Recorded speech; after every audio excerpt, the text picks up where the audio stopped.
BRS పార్టీకి ఇప్పుడు జనాలందరూ రావాలని కోరుకుంటున్నారు. మొన్న వినాయక చవితి జరిగితే కూడా ఎక్కడ చూడ గులాబీల పండగ జెండాలు అనేది వచ్చింది. కానీ స్థానిక సంస్థల ఎన్నికలు వస్తే దీన్ని వాయిదా వేయాలని బీఆర్ఎస్ ఒక వాదన చేస్తున్నది. దీన్ని ఇంకా కొంతకాలం తర్వాత చేయాలనేది. ఇది ఎందుకని ఇట్లాంటి వాదన వస్తున్నది మేడం? బీఆర్ఎస్ పార్టీ వాయిదా వేయాలని అనట్లేదు. బీఆర్ఎస్ పార్టీ ఏమడుగుతుంది అని అంటే, కాంగ్రెస్ పార్టీ ఎన్నికలప్పుడు ఏం హామీ ఇచ్చింది? మీకు 9th షెడ్యూల్లో చేర్చి 40 బీసీలకు 42% రిజర్వేషన్ ఇచ్చినాకనే మేము పోతామన్నారు. మరి అలా అనకుంటే 2 ఏళ్ళు ఎందుకు? ఎప్పుడో జనవరిలో 2023 జనవరిలో రావాల్సిన ఎన్నికల్ని ఇవాళ వ్యవస్థను భ్రష్టు పట్టించిండ్రు. మీరు పరిపాలన గాలికి వదిలేసిండ్రు. 20 నెలల తర్వాత ఇప్పుడు అది కాదు కానీ మేమే రాజకీయంగా ఇస్తామంటే అప్పుడు లేదా మీకు ఈ అవకాశం? ఆ రోజు కూడా ఉండింది కదా. మీరు ఏ మాట అయితే ఇచ్చిందో దాన్ని నిలబెట్టుకొని దాన్ని నిలుపుకొని మాత్రమే మేము ఎన్నికలకు పొమ్మన్నాం, అంతే తప్ప వాయిదా ఏమని మేము ఎప్పుడు అడగలేదు. ఇప్పుడు స్థానిక సంస్థల ఎన్నికలను రెఫరెండంగా మీరు చూస్తారా? రేపు జూబ్లీహిల్స్ ఉప ఎన్నిక కూడా జరుగుతుంది. జూబ్లీహిల్స్ ఇప్పుడు మీరు అన్నారు కడియం శ్రీ గారు రాజీనామా చేస్తే తెలుస్తుంది, అది రిఫరెండం అన్నారు. జూబ్లీహిల్స్ ఉప ఎన్నిక రాబోతుంది. స్థానిక సంస్థల ఉప ఎన్నికలు నేను అడుగుతా ఉన్నాను కాంగ్రెస్ పార్టీ, మీరు అందరు రాజీనామా చేయండి. జూబ్లీహిల్స్ ఎన్నిక ఈ 10 ఎన్నికలు కలిసి వస్తే అప్పుడు రెఫరెండం అనుకుందాం. ఇవాళ ఒక నియోజకవర్గంతో 119 నియోజకవర్గాలు ఉన్న రాష్ట్రాన్ని ఒక ఎన్నిక రెఫరెండం కాదు. అయినా తప్పకుండా ఇవాళ జూబ్లీహిల్స్లో మాగంటి గోపీనాథ్ గారి కష్టం ఉంది, వారు చేసిన అభివృద్ధి ఉంది. హైదరాబాద్ ప్రజలు మా పట్ల చూపించిన ఆదరణ అది మొన్నటి ఫలితాల రూపంలో కూడా ఉంది. కాబట్టి జూబ్లీహిల్స్లో ఏం అనుమానం లేదు, తప్పకుండా ఆ సీటు మేము గెలవబోతున్నాం. మీ అధికారాన్ని అడ్డు పెట్టుకొని ఎన్ని చేసినా ఎన్ని జిమ్మిక్కులు చేసినా మీకు ఓటమి తప్ప ఇంకోటి దక్కదనేది గుర్తించుకుంటే మంచిది. లాస్ట్ స్థానిక సంస్థల ఎన్నికల్లో బీఆర్ఎస్ పార్టీ అసలు మామూలు మెజార్టీ కాదు. మొత్తం జడ్పీ స్థానాలు మొత్తం బీఆర్ఎస్ పార్టీకే వచ్చినాయి. మెజారిటీ గతంలో ఎప్పుడు లేనంత స్థానిక సంస్థలలో మెజారిటీ సాధించింది. ఈసారి ఎట్లా ఉంటుందని మీరు ఆశిస్తున్నారు? తప్పకుండా ఈరోజు బీఆర్ఎస్ పార్టీ ఆ రోజు సాధించిన ఫలితాల్లో సగం సాధిస్తే వీళ్ళు మొనగాడు గొప్ప, అది కూడా జరగదు వాళ్ళతోని. ఎందుకంటే ప్రజలు ఆల్రెడీ డిసైడ్ అయి ఉన్నారు. ఏ ఎన్నికలు పెట్టుకొని ఊళ్ళలోకి వస్తే అప్పుడు వాళ్ళకు బుద్ధి చెప్పాలని కాంగ్రెస్ పార్టీకి ప్రజలు ఎదురు చూస్తూ ఉన్నారు. అందుకనే ధైర్యం లేక బీఆర్ఎస్ అడ్డుకుంటుందనో, ఇంకో పార్టీ అడ్డుకుంటుందనో, లేకపోతే కోర్టు ఏం చెప్పట్లేదో, లేకపోతే గవర్నర్ రాష్ట్రపతి ఆమోదం తెలపలేదనే వంకలు పెట్టుకొని మీరు వాయిదా వేస్తున్నారు తప్ప మీకు స్థానిక సంస్థల ఎన్నికల్లో ఓట్లు అడిగే ధైర్యం కానీ ఎన్నికలకు పోయే దమ్ము కానీ లేకనే ఇవన్నీ దాటవేసే ధోరణిని ఇవాళ కాంగ్రెస్ పార్టీ అవలంబిస్తుంది. మేడం, ఇప్పుడు మీరు గిరిజన నాయకురాలు, మీతో పాటు తిరిగిన తెల్ల వెంకట్రావు, మీరు ఆయన కోసం చాలా కష్టపడ్డారు, మేము కూడా దగ్గరుండి చూసాము. ఈరోజు గిరిజనులు ఎస్టీలు కారు అని తెల్ల వెంకట్రావు, ఒక స్వయం బాపురావు, ఒక కొత్త లంబాడీలు, సుగాలీలు, బంజారాలు వీళ్ళు అసలు ఎస్టీలు గారు అనే ఒక వాదన తీసుకొస్తున్నారు. ఇది ఎందుకు ఈ వాదన? మీతో ఇంత కలిసి తిరిగిన వాళ్ళు ఈరోజు ఇట్లాంటి వాదన ఎందుకు పట్టుకొస్తున్నారు? 2 విషయాలు ఇక్కడ. అది 2 విషయాలు. ఒకటేమో స్వయం బాబురావు గారు మొదటి నుంచి అక్కడ ఆయనకు లంబాడి ఓట్లు లేవు కాబట్టి ఆ జాతిలో నాయకుడు కావాలని, ఒక కృష్ణయ్య గారు, ఆర్ కృష్ణయ్య గారు లాగో, మందకృష్ణ మాదిగ లాగో కోయ బిడ్డకు నేను నాయకుడిని అనిపించుకోవాలని ఆయన తాపత్రయం. ఆయన బీజేపీలో ఉన్నప్పుడు అదే చేసిండు, ఇవాళ కాంగ్రెస్లో ఉన్నప్పుడు అదే చేస్తున్నాడు. దానికి తోడు వెంకట్రావు గారు అయినరు. అక్కడ కూడా లంబాడి ఓట్లు లేవు. అయితే 2 విషయాలు, లంబాడీలను ఎస్టీ జాబితాలో తీసేయండి, జాబితా నుంచి తీసేయమని వాళ్ళు ఏదైతే ఒక వాదన డిమాండ్ ఏదైతే చేస్తున్నారో అది లంబాడీలుగా మేము సాధించుకుంది కాదు. దేశవ్యాప్తంగా దేశానికి స్వాతంత్ర్యం వచ్చినప్పుడు అసలు ఈ ప్రత్యేకమైన సంస్కృతి, సాంప్రదాయాలు, ఆహార వ్యవహారాలు, ఆచార వ్యవహారాలు ఎవరెవరికి ఉన్నాయి వాళ్ళని ఏం చేయాలని రాజ్యాంగం రచించేటప్పుడే ఇది దేశవ్యాప్తంగా జరిగిన చర్చ, దేశవ్యాప్తంగా గుర్తింపునిచ్చిన చర్చ. అయితే తెలంగాణకు వచ్చేసరికి దురదృష్టం ఏంటి అంటే అందరికి స్వాతంత్రం వచ్చిన దానికంటే మనకు ఆలస్యంగా వచ్చింది. మనం అప్పుడు హైదరాబాద్ రాష్ట్రం కింద సంస్థానంలో ఉన్నాం.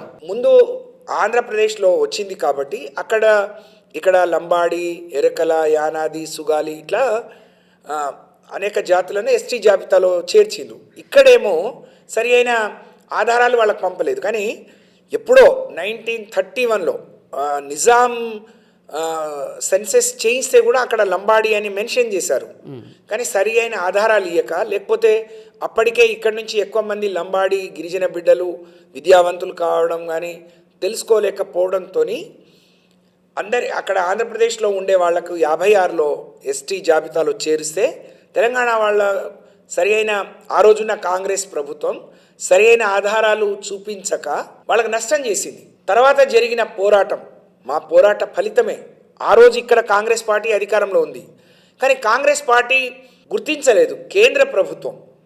అప్పుడున్న జాతీయ నాయకత్వం అంతా దేశవ్యాప్తంగా అనేక మంది అయితే మా లంబాడి ఎక్కడ కూడా లంబాడి అన్నారు, ఒక బంజారా అనే రకరకాల పేర్లు, ఎక్కడ ఏ వృత్తి చేసుకుంటే ఆ పేర్లు వచ్చినాయి వాళ్ళకి. ఇక్కడ లంబాడి అని వచ్చింది. అయితే ఇక్కడ నష్టం జరిగిందని గుర్తించి 76లో ఒక కొత్త చట్టాన్ని, అంటే ఒకే రాష్ట్రంలో ఉండే ఒకే జాతి బిడ్డలు, ఇప్పుడు మా పిల్లల్ని ఆంధ్రప్రదేశ్ ఇస్తాం, ఆంధ్రప్రదేశ్ పిల్లల్ని మేం చేసుకుంటాం, ఒకే భాష మాట్లాడతాం, ఒకే సంస్కృతి, ఒకటే సాంప్రదాయం, ఒకటే జీవన విధానం, ఇవన్నీ చూసిన తర్వాత ఇది తప్పు జరిగింది అని చెప్పి మళ్ళీ ఒకటే రాష్ట్రం కాబట్టి మళ్ళీ అందులో భాగమని అడగకుండా ఒక ఏరియా రిస్ట్రిక్షన్ తీసేసి మమ్మల్ని కూడా ఎస్టీ, అంటే అప్పటికే మేము 20 ఏళ్ళు నష్టపోయారు. 76లో 2.5% గిరిజనులు ఉన్నారు అని చెప్పి ఇచ్చారు. అప్పటికే 2.5% ఉంటే మమ్మల్ని కలిపినాక 4% ఇచ్చారు. అంటే మేము కలిస్తేనే వాళ్ళు 4 అయ్యారు. తర్వాత 86లో ఎన్టీ రామారావు గారు మళ్ళీ నెక్స్ట్ వచ్చిన సెన్సెస్లో అప్పుడే 20 ఏళ్ళు నష్టపోయినరు, ఇంకెక్కువ ఉన్నారు, వీళ్ళకి ఇంకా పెంచుకోవాలని చెప్పి ఆయన చాలా గొప్పగా 6% పెంచడమే కాదు, ఇన్నేళ్ళు రిజర్వేషన్ లేదు కాబట్టి విద్యలో వెనుకబడి ఉన్నారు కాబట్టి వాళ్ళ ఏ ఉద్యోగానికి అర్హులో దానికి తగిన విద్యార్హత లేకుండా ఉద్యోగాలు ఇచ్చి వాళ్ళని తర్వాత స్టెబిలైజ్ వాళ్ళను చదువుకునే అవకాశం ఇచ్చారు. 10th క్లాస్ వాళ్ళకు టీచర్ ఉద్యోగం ఇచ్చారు.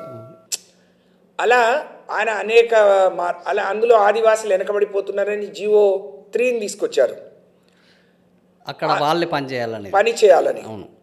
ఆ క్రమంలో మాకు రిజర్వేషన్ వచ్చింది. అది పార్లమెంట్లో రాజ్యాంగ సవరణ అయింది. ఆ అమెండ్మెంట్ అయిన తర్వాత దాని రాష్ట్రపతి ఆమోదంతో మాత్రమే అయింది. ఇదే కేసును ఇదే స్వయం బాబురావు వీళ్ళు 2018లో వేస్తే 2022లో హైకోర్టు దాన్ని డిస్మిస్ చేసింది. రిజర్వేషన్ ఒక షెడ్యూల్ కులాలు, షెడ్యూల్ తెగలు అంటే ఇది రాజ్యాంగంలోని షెడ్యూల్. అవును మేడం.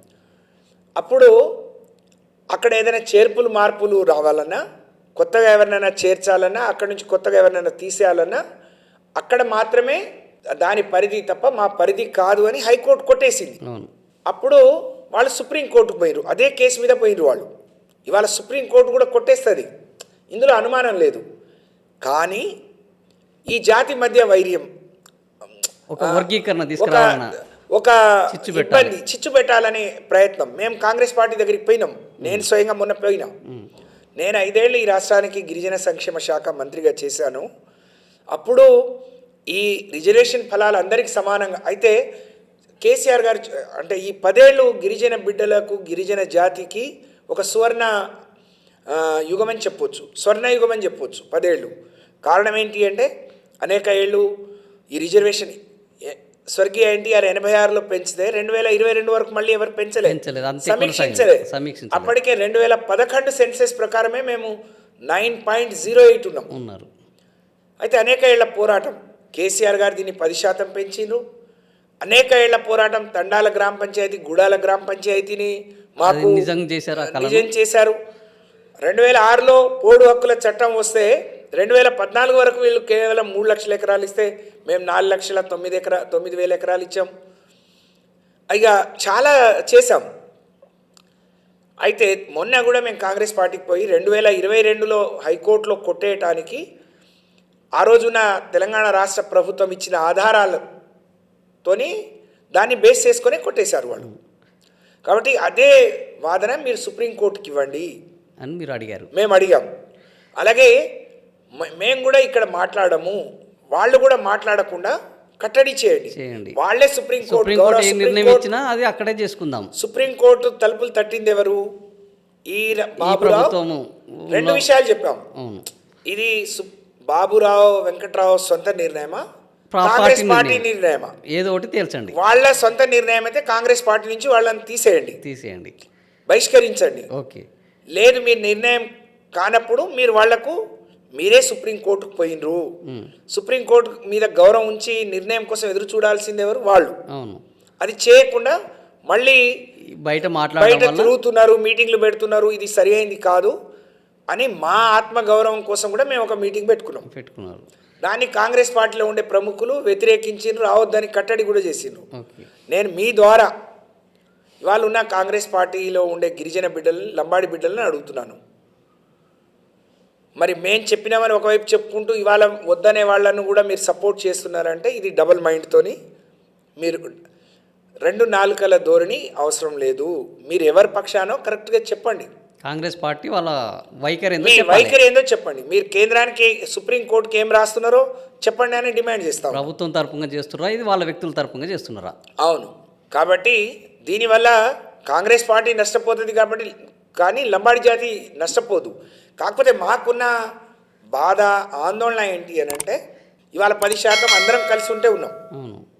రేపు విడిపోతే తగ్గిపోతుంది. వాళ్ళు 3% వస్తారు. అవును. మళ్ళీ మేము 7%గా వెళ్ళిపోతారు. అప్పుడు మీకు ఈ 10% ఎట్లా అమలు అవుతుంది? అదొక లాజిక్. నీకేం కావాలో కొట్లాడు. కేసీఆర్ గారు అన్నారు ఈ గ్యాప్ పూడాలి అని అంటే ఏం చేయాలో చేయండి అని అంటే, కొంతమంది అర్హత సాధించకుండా వచ్చే ఉద్యోగాల్లో కానీ, విద్యలో కానీ, లేకుంటే వాళ్లకు సబ్ కేటగిరీ మేము ఇంటర్నల్గా చేసి వాళ్లకు 30% ఫిల్ అవ్వటానికి వాళ్ళకు అవకాశం ఇచ్చి అలా చేసాం, న్యాయం చేసాం. ఇవాళ మీకు అది చేతగాక వాళ్ళని ఎట్లా నచ్చజెప్పాలి, ఏ విధంగా వాళ్ళకి న్యాయం చేస్తామనేది చెప్పే చేతగాక మీరు లంబాడీల మీద పడి ఏడవటానికి, మీరు సీతక్క మీ క్యాబినెట్లో మంత్రి, తను జంతర్ మంతర్ దగ్గర పోయి ఆదివాసీల పక్షాన ఏం మాట్లాడింది? లంబాడీలు హెలికాప్టర్లు అయితే మేము ఎట్ల బండ్లమని మాట్లాడింది. అంటే అది మా తప్ప? మేము కష్టం చేసుకుంటాం, నిజాయితీగా ఉంటాం, పోరాటం ఉన్న ఎకరమో అరెకరమో దున్నుకొని బతుకుతాం. అది కూడా మీరు ఓరకపోతే ఇంకెవరిని ఓరుస్తారు? నువ్వు రాష్ట్రానికి, నువ్వు అందరికి ప్రతినిధివి. నువ్వు మాట్లాడాల్సిన మాట కాదు, సీతక్క మాట్లాడాల్సిన మాట అసలే కాదు. దీన్ని తీవ్రంగా ఖండిస్తున్నాను నేను. ఎందుకంటే నువ్వు అందరికి ప్రతినిధివి, నువ్వే క్యాబినెట్లో ఉన్నావు. రేవంత్ రెడ్డి గారిని ఆమె ఆదివాసీ గిరిజన నాయకురాలుగా ఉండడం వల్లనే ఆమె ప్రోద్బలంతో ఇదంతా జరిగిందనే ఏమన్నా అట్లాంటిది లంబాడీలో అలాంటి లేదు. నేను ఇంకా చాలా తీవ్రంగా చెప్తున్నాను. రేవంత్ రెడ్డి గారు సీతక్క ఆడిస్తున్న నాటకం లంబాడి బిడ్డల ఆత్మగౌరవాన్ని వాళ్ళు దెబ్బతీస్తున్నారు. రేవంత్ రెడ్డి గారు లగచెర్ల ఘటన తర్వాత లంబాడీల మీద పెద్ద ఎత్తున మనసులో కోపం పగబెట్టుకొని లంబాడీలను చెప్పు చేతల్లో పెట్టుకోవాలి, వీళ్ళను భయభ్రాంతులు చేయాలి, మీ పీక నా చేతిలో ఉందని చేయాలనేది రేవంత్ రెడ్డి గారి కుట్ర. ఆయన ఏమనుకున్నాడు? లగచెర్ల మండలం ఆయన కాన్స్టిట్యున్సీలో ఉంది, కొడంగల్లో ఉంది. అక్కడ లంబాడి బిడ్డలు ఎప్పుడు భూమిపుత్రులు. వాళ్ళ నుంచి దాన్ని దూరం చేయాలని ప్రయత్నం చేస్తే అక్కడ ఎవరి ప్రోద్బలం లేదు.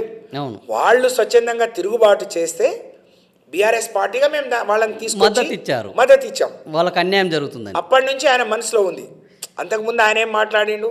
50-60 నియోజకవర్గాల్లో లంబాడి ఓట్లే గెలుపు ఓటములు నిర్ధారిస్తాయి, నాకు ఈసారి వేసిందని చెప్పిండు.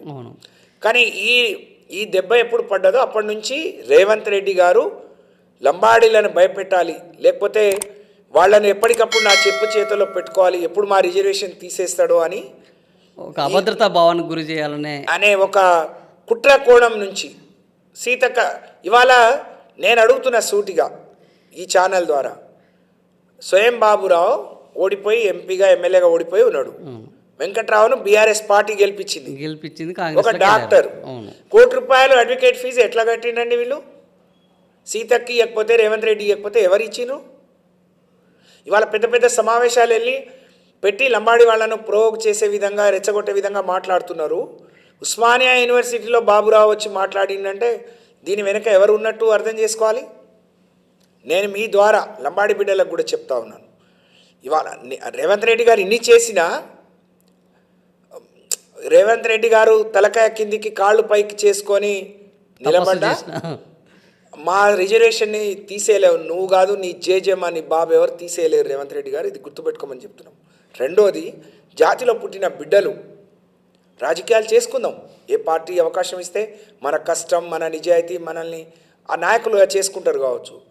కానీ మీరెందుకు లంబాడి జాతి ద్రోహులుగా మిగిలిపోతారు? ఎందుకు వద్దంటున్నారు? ఎవరు కావాలంటారు?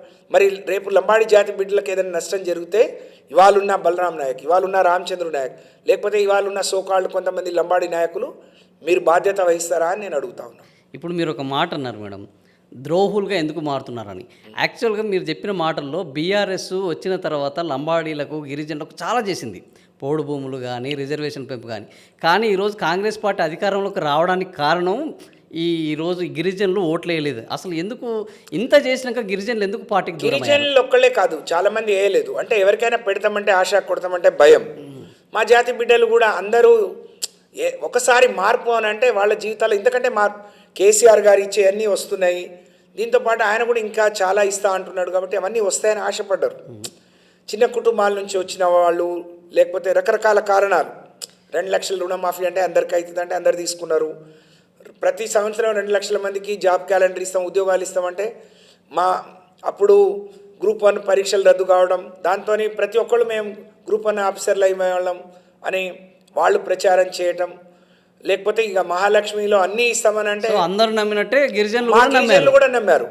ఇంత తీవ్రమైన నష్టం వస్తుందని వాళ్ళు ఊహించలేదు, ఈ ప్రమాదాన్ని ఊహించలేదు. కాబట్టి వాళ్ళని చాలా మంది చేస్తున్నప్పుడు ఇవాళ ఎమ్మెల్యేలకు గెలిచి కేసీఆర్ గారు బీఫామ్లు ఇచ్చి పెద్ద పెద్ద నాయకులను చేస్తే, పోచారం శ్రీనివాసరెడ్డి లాంటి వాళ్ళు లక్ష్మీపుత్రుడు అని కేసీఆర్ గారు నెత్తిన పెట్టుకుంటే, ఆయన మొదటి వ్యవసాయ శాఖ మంత్రి, స్పీకరు, డిప్యూటీ ఎంపీగా చేసిన కడియం శ్రీహరి గారిని డిప్యూటీ సీఎం చేస్తే ఆయన కూడా మారిందంటే చిన్న కులాల నుంచి, చిన్న కుటుంబాల నుంచి వాళ్ళ స్థాయి చాలా చిన్నది, పాపం ఆలోచన చిన్నది కాబట్టి తప్పు చేసుకోలేక చేశారు. ఇప్పుడు గ్రహిస్తూ ఉన్నారు. ఇప్పుడు మీరు చెప్పారు కదా మేడం, బీఆర్ఎస్ చేసింది, బీఆర్ఎస్కు వీళ్ళు ఓట్లు వేయలేదు, ఇప్పుడు వీళ్ళకి నష్టం జరుగుతుంది. ఇప్పుడు కూడా ఏంది బంజారాల తరపున, లంబాడీల తరపున బీఆర్ఎస్ పెద్ద పోట్లాడడం లేదు, వాళ్ళే పోరాడుతున్నారు, ఇంకా కూడా పార్టీ ఒక స్టాండ్ తీసుకోలేదు అనేది కూడా ఒక వాదన వినిపిస్తుంది. ఏంది, ఈ వర్గీకరణకు మేము వ్యతిరేకం, ఎస్టీల నుంచి తొలగించడానికి మేము వ్యతిరేకము అనే స్టాండ్ తీసుకోవట్లేదు, వాళ్ళని సపోర్ట్ చేయట్లేదు అన్న వాదన వినిపిస్తుంది. లేదు, ఇప్పుడు నేను సత్యవతి రాత్రులు అంటే బీఆర్ఎస్ పార్టీ, మొన్న మీటింగ్ కూడా కవిత లంబాడీల ఆత్మగౌరవ సభ జరిగింది తప్ప బీఆర్ఎస్ పార్టీ నుంచి తీసుకున్నట్టు అది జరగలేదు అనే ఒక పోర్ట్రేట్ జరగలేదు అనేది వినిపిస్తుంది. అంటే ఎంతసేపు మనం వండి వార్చి ముద్ద కలిపి నోట్లో పెట్టడం కాదు, తనకున్న హక్కులేంది, లంబాడీలకున్న హక్కులేంది, అవి ఏ విధంగా ఆ హక్కులు మనకు వచ్చాయి, వాటిని మనం ఎట్లా కాపాడుకోవాలనేది వాళ్ళలో కూడా స్వయంగా రావాలనేది మా ఆలోచన. అలాగే మేము మా వర్కింగ్ ప్రెసిడెంట్ కేటీఆర్ గారిని కలిసినప్పుడు చెప్పింది ఆయన, మీరు ఇవాళ కొట్లాడే లంబాడీ సోదరుల పక్షాన మీరు పోరాడండి, లంబాడీ బిడ్డలుగా ఉన్నారు కాబట్టి మీరు మంత్రులు అయినరు, ఎంపీలు అయినరు, ఎమ్మెల్యేలు అయినరు, కాబట్టి మీరు తప్పకుండా వాళ్ళకి అన్ని రకాలుగా మద్దతు ఇచ్చి వాళ్ళతో కలిసి పోరాడండి అని చెప్పారు. అంటే మేము ఉన్నాము అంటే బీఆర్ఎస్ ఉన్నట్టే. రేపు మీ ఎజెండా ఇది కాబోతుందా మేడం? రేపు ఎలక్షన్ ఎజెండా ఏంటంటే లంబాడీలకు అన్యాయం చేసిన కాంగ్రెస్ను ఓడించండి, వర్గీకరణకు వ్యతిరేకంగా. ఇప్పటి వరకు మేము జాతిగానే, మీరు అన్నట్టు లంబాడీ జాతి, గోండ్ జాతి అనే లంబాడీ జాతిలో కూడా, లంబాడీలో ఇప్పుడు అధికారంలో ఉన్న నాయకులు భయపడి వాళ్ళ ఉద్యోగాలు ఎక్కడ ఊడిపోతాయని చెప్పి మాకు సహకరించట్లేరు. కానీ ఈ లంబాడీ జాతి బిడ్డలే వాళ్ళ ఉద్యోగాలు కూడా ఊడగొడతారు, అది వాళ్ళు గుర్తిస్తే మంచిది. కానీ మేము ఇవాళ మేము చేసే పోరాటం ఆదివాసీలకు వ్యతిరేకం కాదు, వాళ్ళు గుర్తించాలి. అది మనం అందరం కలిసి ఉంటేనే ఈ హక్కు వచ్చింది మనకు. పంచుకునే తినే క్రమంలో మేము వెనకబడ్డాము అని అంటే సీతక్క అంటుంది, ఎందుకు తను 15 ఏళ్ళుగా ఎమ్మెల్యేగా ఉంది, ఎంతమంది కోయళ్లను బాగు చేసింది, ఇప్పుడు ఎంతమంది కోయ బిడ్డలను కోటీశ్వరరాలని చేసింది. మరి